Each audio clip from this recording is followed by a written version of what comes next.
వాగర్ధావివ సంపృక్తం వాగర్ధ ప్రతిపత్తయే జగత పితరం వందే పార్వతీ పరమేశ్వరం.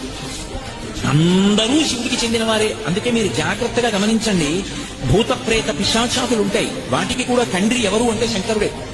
నాకు 10 మంది కొడుకులు ఉన్నారనుకోండి, అందులో 90 ఐఏఎస్లు, ఐపీఎస్లు, ఐఎఫ్ఎస్లు, ఐఆర్ఎస్లు, డాక్టర్లు, ఇంజనీర్లు ఉన్నా ఒకడు జేబు దొంగ అనుకోండి, వాడు నా కొడుకు కాదంటే వీల్లేదు. 90 ప్రయోజకులు అయితే ఒకడు అప్రయోజకుడు కూడా నా కొడుకే.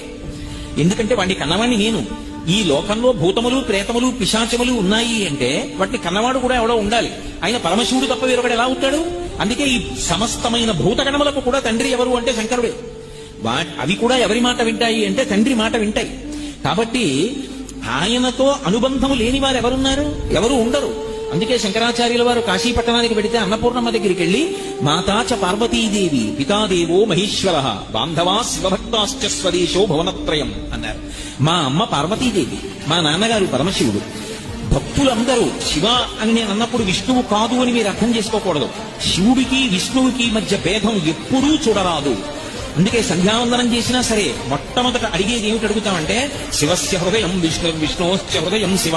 శివుని యొక్క హృదయం విష్ణువు, విష్ణువు యొక్క హృదయము శివుడు. నా బుద్ధి ఎన్నడూ శివకేశవుల మధ్య భేదములు పాటించకుండుగాక అని అడుగుతాం. నేను శివభక్తాశ్చ అన్నప్పుడు విష్ణుభక్తాశ్చ అని కూడా దానికి అర్థం. కాబట్టి శివభక్తాశ్చ స్వదేశో భువనత్రయం. ఈ లోకంలో ఉన్నటువంటి వాళ్ళందరూ కూడా మా బంధువులే.